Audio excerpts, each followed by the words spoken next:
இது மகிமை நேரம்.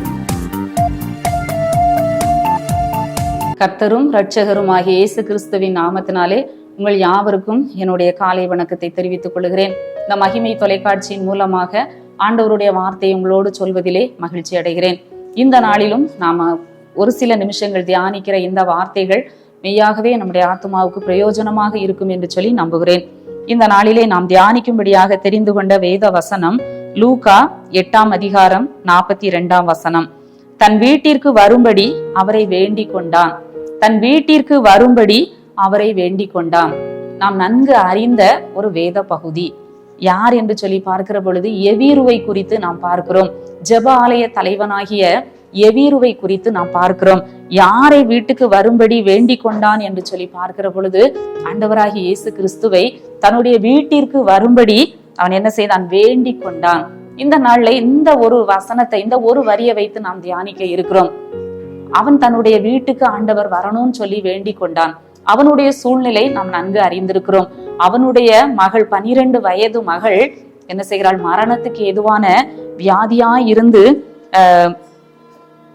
அப்பொழுது ஜெபாலய தலைவனாகிய எவீரு என்னும் பேருள்ள ஒருவன் வந்து இயேசுவின் பாதத்தில் விழுந்து 12 வயதுள்ள தன்னுடைய ஒரே குமாரத்தி மரண அவஸ்தையாய் இருந்தபடியால் அங்கே பிள்ளை உயிருக்காக போராடி கொண்டிருக்கிறாள். அவன் ஆண்டவரை என்ன செய்கிறான்? வருந்தி கேட்கிறான். எப்படியாவது என் வீட்டுக்கு நீங்க என்ன செய்யணும்? ஆண்டவரே நீர் வரணும். ஆண்டவர் என் வீட்டுக்கு வந்தா போதும், என் பிள்ளைக்கு என்ன கிடைக்கும்? சுகம் கிடைக்கும். என் பிள்ளையினுடைய வியாதி படுக்கை மாறும். என் பிள்ளைக்கு ஜீவன் கிடைக்கும் என்று சொல்லி ஒரு தகப்பன் அங்கே துடிக்கிறதை நாம் பார்க்கிறோம். ஒரு பிள்ளையினுடைய நிலைமை மாறணும், பிள்ளையினுடைய வாழ்க்கையில ஒரு விடுதலை வேணும், ஒரு சுகம் வேணும் என்று சொல்லி ஒரு தகப்பன் என்ன செய்கிறான்? ஆண்டவரிடத்திலே மன்றாடுகிறதை நாம் பார்க்கிறோம். தன் வீட்டிற்கு வரும்படி அவரை வேண்டிக் கொள்ளுகிறான். ஆண்டவர் ரொம்ப பிஸியா ஊழியத்தில் இருக்கிறார். ஆண்டவரை சுற்றி ஒரு கூட்டம் இருக்கிறது. ஆண்டவரை சுற்றி நோயாளிகள், பிணியாளிகள், இன்னும் பற்பல தேவைக்காக ஆண்டவரை சூழ்ந்து நிற்கிற கூட்டம். இப்படி ஆண்டவருடைய ஊழியத்திலே ஆண்டவர் சுறுசுறுப்பாக செயல்பட்டு கொண்டிருக்கிற நேரத்திலே திரள் கூட்ட ஜனங்கள் அவருக்கு பின்னாக சென்று கொண்டிருக்கிற இந்த வேளையிலே இந்த எவீர் என்ன செய்கிறான்? ஆண்டவரிடத்தை வேண்டிக் கொள்ளுகிறான். அவருடைய பாதத்தில் விழுந்து என்ன செய்கிறான்? பணிந்து கொள்ளுகிறான். ஆண்டவரே, நீங்க என் வீட்டுக்கு என்ன செய்யணும்? வரணும். இந்த நாள்ல நாமும் கூட ஒவ்வொருவரும் என்ன செய்யணும்? காலையிலே நம்ம ஜெபிக்கிற பொழுது ஆண்டவரை என்ன செய்யணும்? நம்ம அழைக்கணும். ஆண்டவரே, எங்க வீட்டுக்கு வாங்க. ஆண்டவரே, நீங்க எங்க வீட்டுக்கு வாங்க. எங்க கூட தங்கி இருங்க. எங்க வீட்டின் காரியங்களை நீங்க பொறுப்பெடுத்து நடத்துங்க. எங்க வீட்டுக்கு நீங்க தலைவராக இருங்க என்று சொல்லி ஒவ்வொரு நாளும் நம்ம என்ன செய்யணும்? ஆண்டவரை நம்ம வீட்டுக்கு அழைக்கணும். அந்த எவீரு அவருடைய பாதத்துல விழுந்து என்ன செய்தான்? அவன் ஆண்டவரை என்ன செய்தான்? அவன் அழைத்தான். ஆண்டவரே, எங்க வீட்டுக்கு வாங்க. நாமும் கூட ஆண்டவரை தினந்தோறும் கூப்பிடணும். எங்க வீட்டுக்கு வாங்க ஆண்டவரே. எங்க பிள்ளைகளுடைய நிலைமைய பாருங்க, கணவருடைய காரியத்தை பாருங்க, என் வீட்டுல உள்ள பொருளாதார நிலைமைய பாருங்க, என் குடும்ப சூழ்நிலைய பாருங்க. ஆண்டவரே, எங்க வீட்டுக்கு வாங்கன்னு சொல்லி நாம் அவரை ஒவ்வொரு நாளும் என்ன செய்ய வேண்டும்? வருந்தி அழைக்க வேண்டும். இங்கே அந்த எவீருனுடைய வீட்டுக்கு ஆண்டவர் போகிற பொழுது அங்கே ஒரு பெரிய காரியம் நடக்கிறதை பார்க்கிறோம். 12 வருஷமாய் பெரும்பாடுள்ள அந்த பெண் என்ன செய்கிறாள்? ஆண்டவரிடத்திலே சுகத்துக்காக வந்து அவருடைய வஸ்திரத்தை தொடுகிறாள். அங்கே ஒரு பெரிய சம்பவம் நடக்கிறது.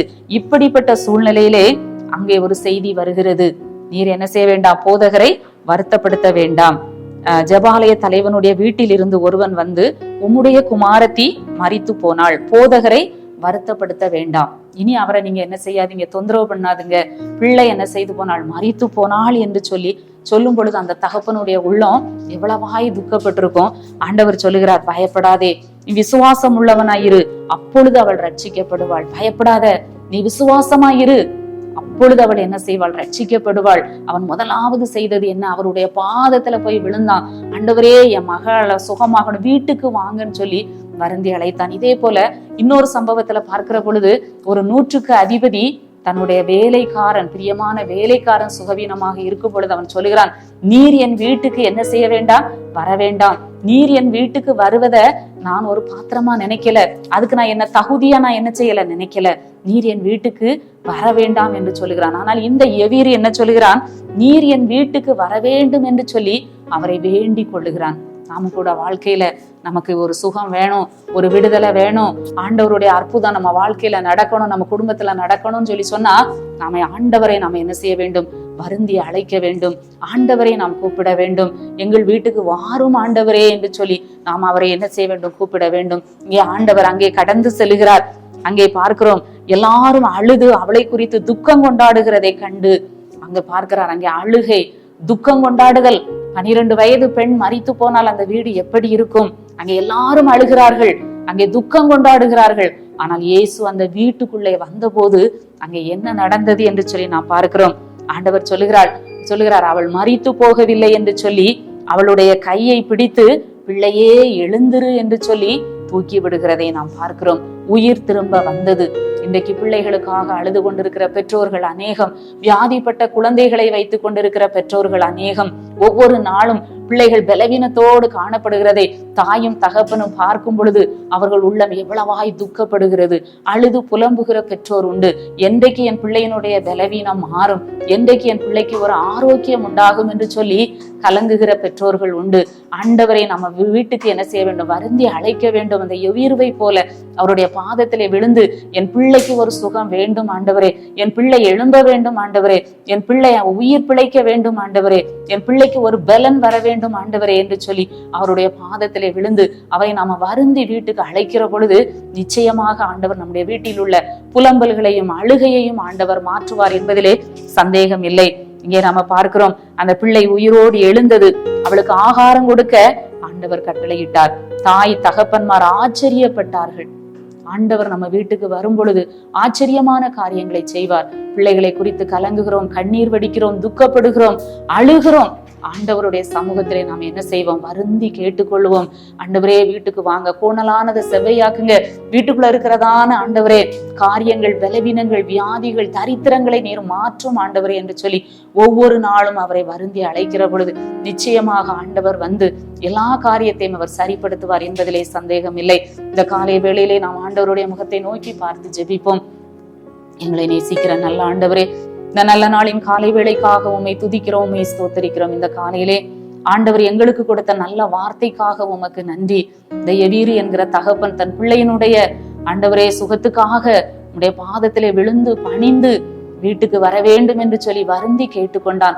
கர்த்தர் ஆண்டவரே அவனுடைய வீட்டிலே சென்று அழுகையும் புலம்பலுமாயிருந்த அந்த வீட்டிலே கர்த்தர் பெரிய மகிழ்ச்சியை ஏற்படுத்தி ஆண்டவரே தாய் தகப்பன்மார் ஆச்சரியப்படும்படியான காரியத்தை செய்தது போல ஒவ்வொரு பெற்றோர்களுடைய வாழ்க்கையிலும் பிள்ளைகளுக்கு இருக்கிறதான பலவீனங்கள், சுகவீனங்கள் எல்லாவற்றையும் மாற்றி பெற்றோர்கள் ஆச்சரியப்படும் விதமாக பெரிய காரியங்களை செய்யும்படியாய் ஜெபிக்கிறோம். மீட்பர் இயேசு கிறிஸ்துவின் மூலம் ஜெபிக்கிறோம் நல்ல பிதாவே, ஆமென்.